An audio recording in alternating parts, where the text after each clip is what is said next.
नमस्कार दोस्तों, good evening. कैसे हैं आप? मैं प्रदीप कुमार मौर्य, आपका होस्ट एंड दोस्त द गैलेक्सी इंस्टीट्यूट के इस ऑनलाइन प्लेटफॉर्म पर आपका स्वागत है, इस्तकबाल है। और हम लोग आज UP TET, C TET, super TET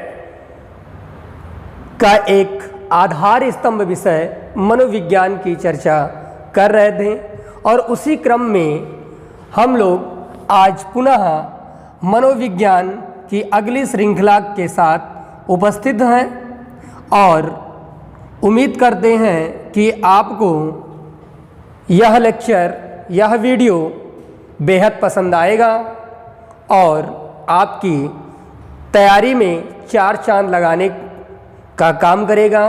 तो आइए शुरू करते हैं हम आज का प्रमुख तथ्य। देखिए प्यारे बच्चों, मनोविज्ञान के बारे में उत्पत्ति के संदर्भ में कुछ प्रमुख बातें हो चुकी थी, तो आज हम शुरू करते हैं आत्मा के विज्ञान के बारे में। किसके बारे में? आत्मा के विज्ञान के बारे में। आत्मा का विज्ञान, आत्मा का विज्ञान। और प्रश्न पूछा जाता है, आत्मा के विज्ञान को किसने माना है? तो आपका उत्तर क्या होगा? कमेंट बॉक्स में आप इसका उत्तर दें। दूसरी बात, मनोविज्ञान को आत्मा का विज्ञान किसने माना है? तो इसका उत्तर जो है वह माना जाता है यूनानी दार्शनिक अरस्तु। किसे माना जाता है? यूनानी दार्शनिक अरस्तु को माना जाता है। दूसरी सबसे प्रमुख बात, जो आत्मा के विज्ञान के सहयोगी, या यूं कहा जाए यूनानी दार्शनिक अरस्तु के जो सहयोगी थे, उनमें कुछ प्रमुख व्यक्ति हैं। कुछ क्या हैं? प्रमुख व्यक्ति हैं। उसमें आपको देखने को मिलेगा प्लेटो,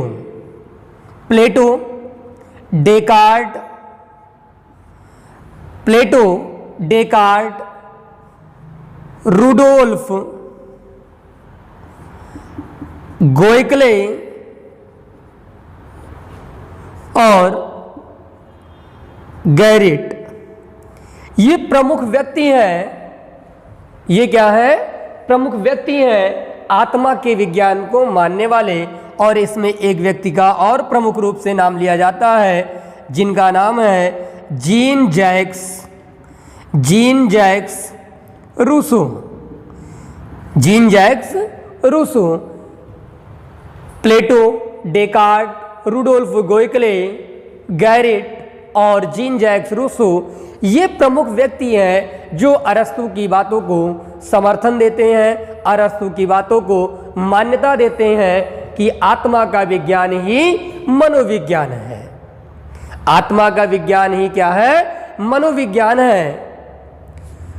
अरस्तु इस विज्ञान के अंतर्गत, किस विज्ञान के अंतर्गत? तो आत्मा के विज्ञान के अंतर्गत अरस्तु का मानना था। किसका मानना था? अरस्तु का। अरस्तु ने कहा कि मानव के शरीर में जो प्रमुख आधार स्तंभ है, मानव के शरीर में जो प्रमुख आधार स्तंभ है, वह है क्या? आत्मा। वह है क्या? आत्मा। और इसीलिए अरस्तु ने आत्मा के विज्ञान के रूप में मनोविज्ञान को परिभाषित करने का प्रयास किया। और इसी क्रम में अरस्तु ने यह भी माना कि ईश्वर अर्थात यूं कहा जाए कि ब्रह्म, ईश्वर या ब्रह्म का अध्ययन करने की अपेक्षा हमें किसका अध्ययन करना चाहिए? तो मानव का या मनुष्य का अध्ययन करना चाहिए। किसका अध्ययन करना चाहिए? मानव या मनुष्य का। और यदि मानव या मनुष्य का अध्ययन करना चाहिए या मानव को समझना है तो उसके पहले हमें मानव या मनुष्य को समझने के लिए सबसे पहले हमें क्या समझना होगा? आत्मा को। किसको समझना होगा? आत्मा को। क्योंकि बिना आत्मा के हम मनुष्य को समझने का प्रयास करना निरर्थक होगा। दूसरी बातें, अरस्तु ने कहा, किसने कहा? अरस्तु ने कहा कि हमारे मानव समाज में या मनुष्य में कितनी प्रकार की ज्ञान इंद्रियां पाई जाती हैं? तो उन्होंने बताया कि 5 ज्ञान इंद्रियां पाई जाती हैं। कितनी ज्ञान इंद्रियां पाई जाती हैं? 5 ज्ञान इंद्रियां पाई जाती हैं। आँख, नाक, कान, जीभ और त्वचा। ये सब के सब क्या है? ये सब के सब क्या है? तो ये सब के सब ज्ञान इंद्रियां हैं। क्या है? ज्ञान इंद्रियां। अरस्तु का मानना था कि जो ये 5 हमारी ज्ञान इंद्रियां हैं या स्वतंत्र रूप से संवेदनाओं या सूचनाओं को स्वतंत्र रूप से सूचनाओं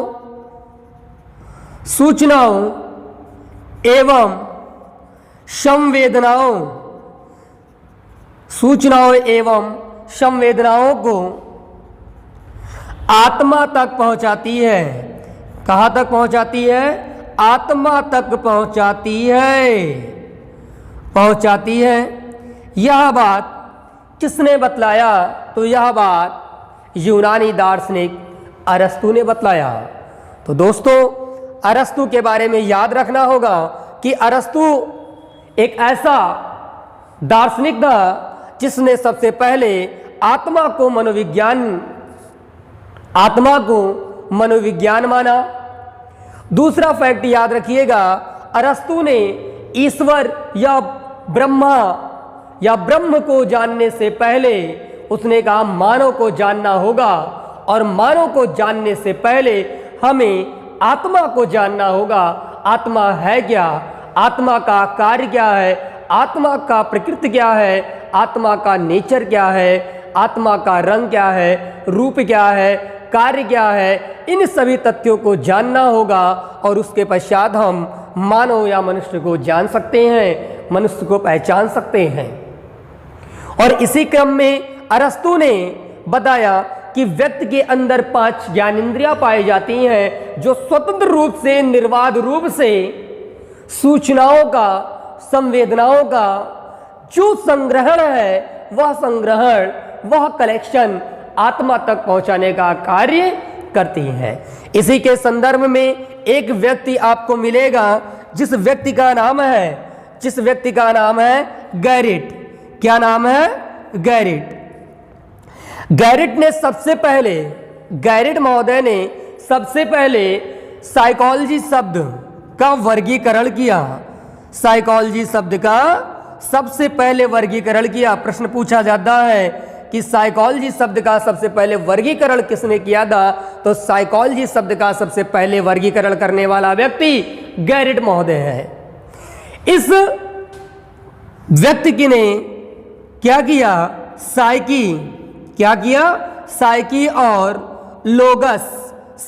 और लोगस शब्द में ही क्या किया? साइकी और लोगस में साइकोलॉजी को 2 भागों में बांट दिया। और यह साइकी शब्द, यह लोगोस शब्द क्या है? यूनानी। क्या है? यूनानी। प्रश्न पूछा जाता है कि साइकी और लोगस किस भाषा का शब्द है? तो यह है यूनानी। यूनानी को ही कहा जाता है ग्रीस, और इसी को भी कहा जाता है क्या? ग्रीक। तो याद रखिएगा कि साइकी और लोगस किस भाषा का शब्द है? यूनानी भाषा, ग्रीस भाषा यह ग्रीक भाषा का शब्द है। और गैरिट ने जो साइकी शब्द का जो शाब्दिक अर्थ बतलाया, क्या बतलाया? शाब्दिक अर्थ। किसका शाब्दिक अर्थ बच्चों? तो वो है साइकी शब्द का जो अर्थ बतलाया, शाब्दिक अर्थ, उसे माना गया क्या? आत्मा। क्या माना गया? आत्मा। और लोगस जो शब्द है, इसका जो अर्थ बताया गया, क्या बताया गया? अध्ययन करना। क्या करना? अध्ययन करना। और इस तरह से गैरिट महोदय ने जो साइकोलॉजी का जो शाब्दिक अर्थ बताया, क्या बताया? शाब्दिक अर्थ गैरिट महोदय ने जो बताया, वो बताया आत्मा का अध्ययन। क्या बताया? आत्मा का अध्ययन। आत्मा का अध्ययन। ये बात आपको याद रखना होगा कि सर्वप्रथम साइकोलॉजी शब्द का जो शाब्दिक अर्थ है, वह क्या बताया गया? तो उसे आत्मा का अध्ययन बताया गया। और यही आत्मा के अध्ययन को, इसी आत्मा के अध्ययन को कालांतर में चल के अरस्तु महोदय ने आत्मा का विज्ञान के रूप में परिभाषित किया। दूसरी बात, आत्मा के विज्ञान के संदर्भ में, आत्मा के विज्ञान के संदर्भ में यदि बात की जाए तो इसे बेटा आप लोग नोट में रखिएगा। किस में रखिएगा? नोट में रखिएगा। और तो याद रखिएगा, अरस्तु के संदर्भ में कुछ महत्वपूर्ण तथ्य हैं। क्या है? कुछ महत्वपूर्ण तथ्य हैं अरस्तु के संदर्भ में। पहला तो ये है अरस्तु के संदर्भ में कि इन्हें मनोविज्ञान का जनक माना जाता है। मनोविज्ञान का जनक माना जाता है। किसे माना जाता है? मनोविज्ञान का जनक माना जाता है। और दूसरी बात याद रखिएगा कि दर्शन शास्त्र, क्या है? दर्शन शास्त्र मनोविज्ञान की जननी विषय है। मनोविज्ञान की जननी विषय है। क्या है? जननी विषय है। और ये दोनों फैक्ट जो आप देख रहे हैं बेटा ब्लैक बोर्ड पे, मनोविज्ञान का जनक अरस्तु को माना जाता है, दर्शन शास्त्र मनोविज्ञान की जननी विषय है। यह दोनों फैक्ट बतलाने वाला एक मनोवैज्ञानिक था, जिसका क्या नाम था? केलर। क्या नाम था? केलर। केलर के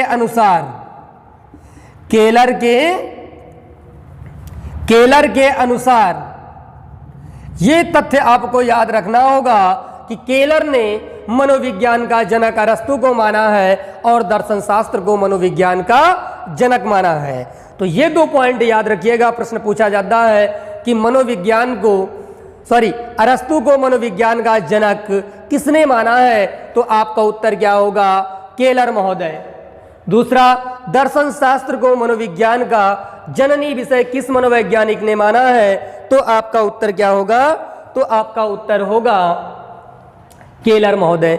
यहाँ तक आप लोगों को समझ में आया होगा, उम्मीद करते हैं। एक बार पुनः हम इस पूरे तथ्य को पुनः एक बार रिवाइज करते हैं और आप लोग इसे अच्छे से समझिएगा, क्योंकि यहाँ से एक प्रश्न, दो प्रश्न आपकी परीक्षाओं में बार बार पूछे जाते हैं और आपको एक एक अंक सफलता की ओर आगे बढ़ाता है।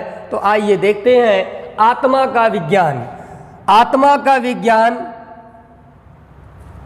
का जो जनक है, क्या है? जो जनक माना गया है वह किसे माना गया है? वह यूनानी दार्शनिक अरस्तु को माना जाता है। दूसरी बात, आत्मा के विज्ञान का समर्थन करने वाले व्यक्ति या समर्थन देने वाले जो व्यक्ति थे, उनमें प्रमुख व्यक्ति कौन थे? उसमें प्रमुख व्यक्ति आपके प्लेटो थे, डेकार्ट महोदय। डेकार्ट ने तो यहाँ कह दिया, यहाँ तक कहा आत्मा के संदर्भ के बारे में कि आत्मा क्या है?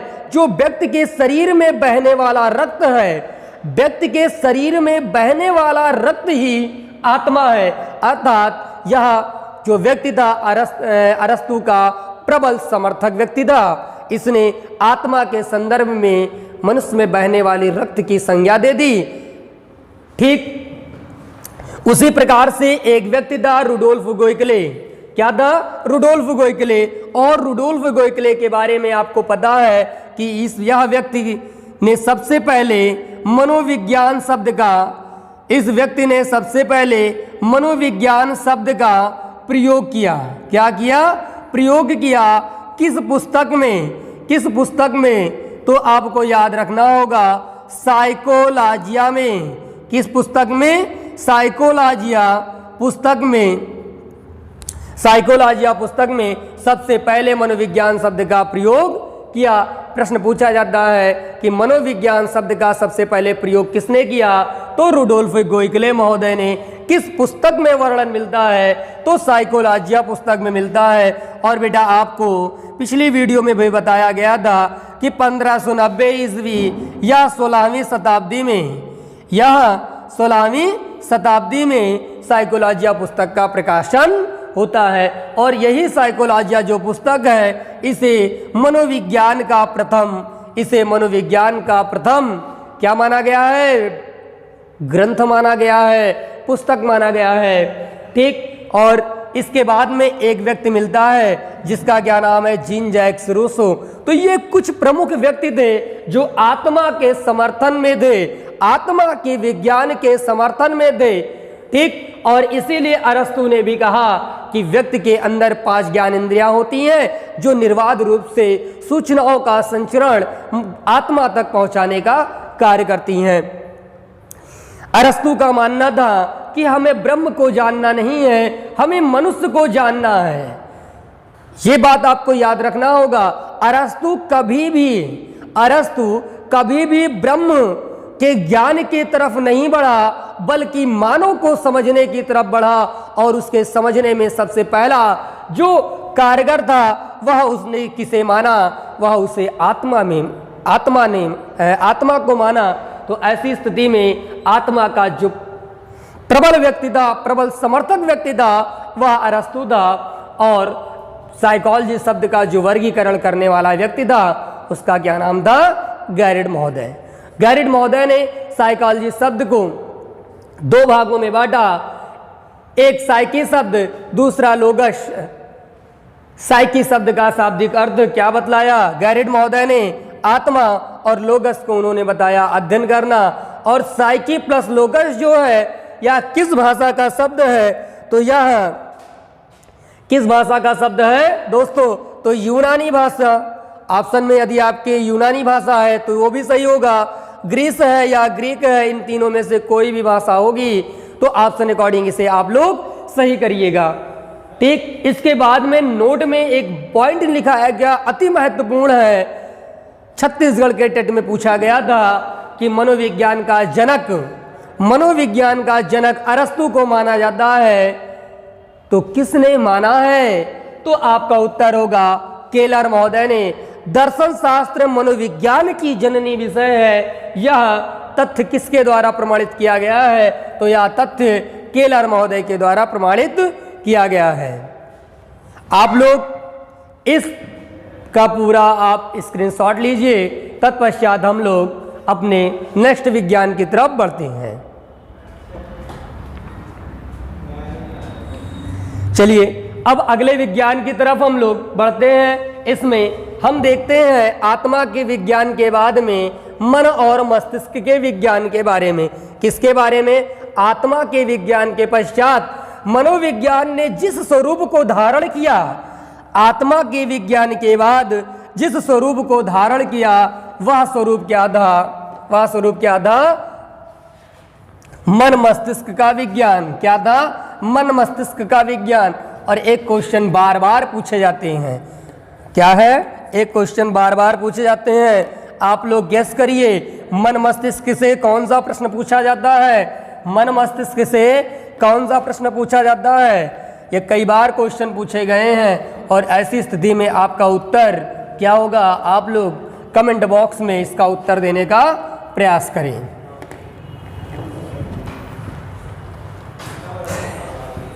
चलिए दोस्तों, सेकंड पॉइंट हमारा है, अर्थात मनोविज्ञान ने जिस दूसरे स्वरूप को धारण किया उस स्वरूप का क्या नाम था? मन मस्तिष्क का विज्ञान। क्या था? मन मस्तिष्क का विज्ञान। मन मस्तिष्क का विज्ञान,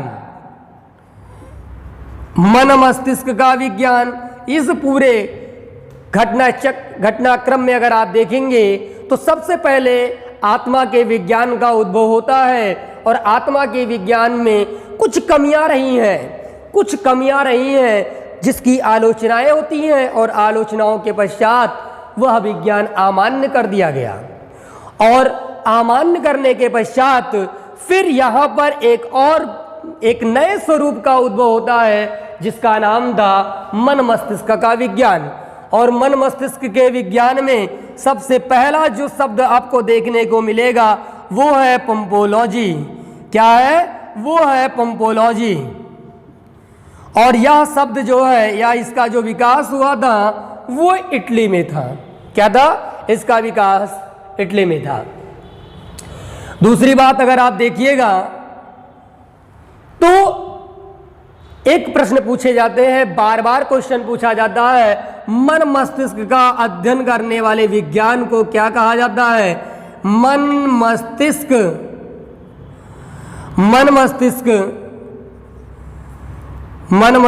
के अध्ययन करने वाले विज्ञान को कहा जाता है।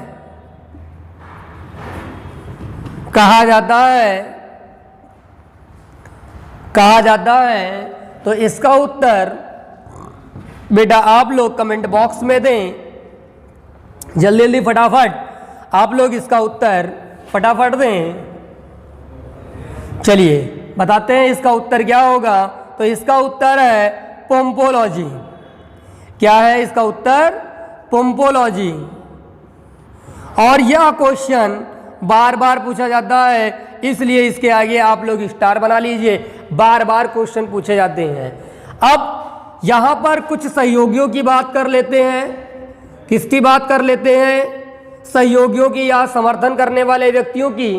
तो सबसे पहले जो व्यक्ति था मन मस्तिष्क के विज्ञान में पंपोलॉजी के बाद एक व्यक्ति आता जिसका नाम था जॉन लॉक।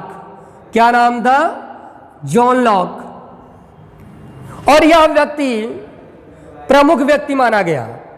इसलिए माना गया जॉन लॉक प्रमुख व्यक्ति क्योंकि जॉन लॉक को अनुभववाद संप्रदाय का जनक माना जाता है। किस संप्रदाय का जनक माना जाता है? तो यह अनुभववाद संप्रदाय का जनक माना जाता है। और जॉन लॉक से संबंधित एक महत्वपूर्ण परिभाषा बार बार आपकी परीक्षाओं में, आपके क्वेश्चन पेपर में देखने को मिलता है। वह क्या है? बालक का मस्तिष्क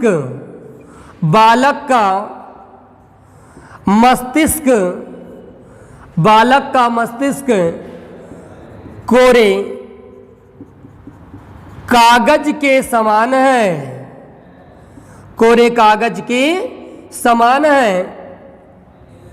बालक का मस्तिष्क कोरे कागज के समान है। यह परिभाषा किसकी है? तो जॉन लॉक की है। दूसरी, इसी में कुछ और तथ्य आगे मिलता है जो कंप्लीट परिभाषा है। बालक का मस्तिष्क कोरे कागज के समान है जिस पर वह अपने गत अनुभव को लिखता है। किसको लिखता है? अंडरलाइन कर लीजिएगा। अपने गत अनुभव को लिखता है। मतलब यह है दोस्तों, मतलब सीधा सीधा ये है कि बच्चा जब छोटा होता है, बालक जब जन्म लेता है तो उसका मस्तिष्क कुछ इसके समान होता है, एक कागज के समान होता है जिस पर कुछ नहीं लिखा होता है। इसीलिए अगर आप देखते हैं कि जैसे जैसे बच्चा बड़ा होता जाता है तो धीरे धीरे उसका मस्तिष्क क्या होता है कि विभिन्न क्रियाओं को सीखने में लगा संलग्न रहता है, सीखता रहता है और एक ऐसा समय आता है कि पूरा का पूरा उसका मस्तिष्क इस तरह से भर जाता है जिसमें कुछ भी चीज को एडॉप्ट करने की क्षमता नहीं रहती है। कुछ भी तथ्यों को सीखने के से पहले वह क्या करता? अवांछनीय तथ्यों को क्या करता? मस्तिष्क के निकालने का प्रयास करता है लेकिन प्रारंभ में जो शैशवावस्था में हम लोग पढ़ते हैं कि सीखने की तीव्र गति होती है किस अवस्था में, तो हमारा उत्तर होता है शैशवावस्था में। कारण क्या है? वो जॉन लॉक की परिभाषा से ही प्रेरित प्रश्न बना हुआ है। जॉन लॉक की परिभाषा जो दी गई है सामने स्क्रीन पर, इस परिभाषा से प्रेरित होकर शैशवावस्था में एक प्रश्न पूछा जाता है कि शैशवावस्था में या मानव विकास की वह कौन सी अवस्था होती है जिसमें बच्चा सबसे ज्यादा या तीव्र गति से सीखता है, तो उत्तर क्या होता है? शैशवावस्था होता है। दूसरी बात, यहां पर जो पंपोलॉजी था, क्या था? पंपोलॉजी। इस तथ्य को आपको ध्यान देना होगा, पंपोलॉजी ने साइकोलॉजी शब्द का वर्गीकरण किया।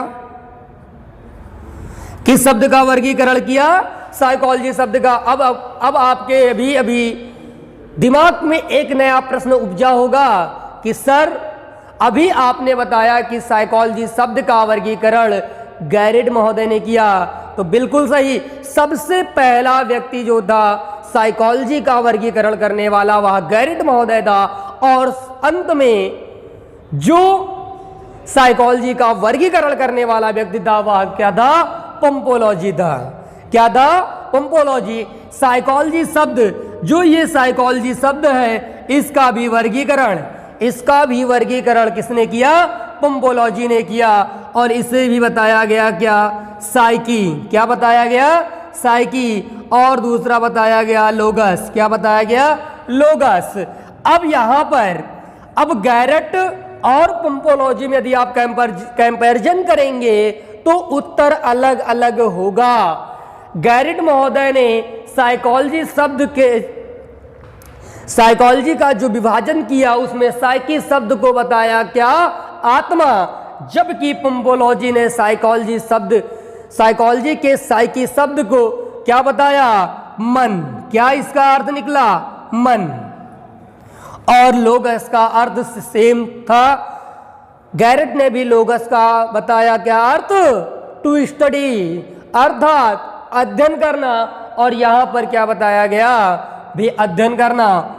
तो ये बातें आपको याद रखना होगा। अध्ययन करना, ये बातें आपको याद करना होगा। पंपोलॉजी ने साइकोलॉजी का जो डिवाइडेशन किया, जो विभाजन किया, वह दो शब्दों से, एक साइकी में और दूसरा लोगस में किया। साइकी शब्द को कहा गया मन और लोगस को कहा गया अध्ययन करना। और इस तरह से जो पंपोलॉजी ने माना है वो क्या माना? मन मस्तिष्क का विज्ञान। क्या माना? मन मस्तिष्क का विज्ञान। और यहीं से निकल के आता है मन मस्तिष्क का विज्ञान। अब एक प्रश्न पूछा जाता है आपकी परीक्षाओं में, साइकी शब्द का शाब्दिक अर्थ है। क्या प्रश्न पूछा जाता है? साइकी शब्द का अर्थ है। तो आपको दो अर्थ याद रखना होगा। एक हमारा क्या है? आत्मा। और दूसरा हमारा क्या है? मन। इन दो फैक्ट को आपको याद रखना होगा क्योंकि परीक्षाओं में पूछे जाते हैं। साइकी शब्द का अर्थ है आत्मा। ए आत्मा, बी मन, सी ए और वी, डी चेतना। तो ऐसी स्थिति में आपका उत्तर क्या होगा दोस्तों?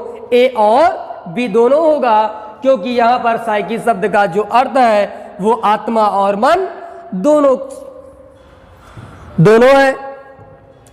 ऐसी स्थिति में अब आपके सामने एक और प्रश्न बनता है कि पंपोलॉजी ने भी अरस्तु की बातों का समर्थन किया। किन बातों का समर्थन किया यह भी जानना होगा। अरस्तु ने भी कहा कि व्यक्ति के अंदर कितनी ज्ञानेंद्रियां होती हैं? 5 ज्ञानेंद्रियां होती हैं। और पंपोलॉजी ने भी कहा कि व्यक्ति के अंदर 5 ज्ञानेंद्रियां होती हैं। वो ज्ञानेंद्रियां क्या हैं?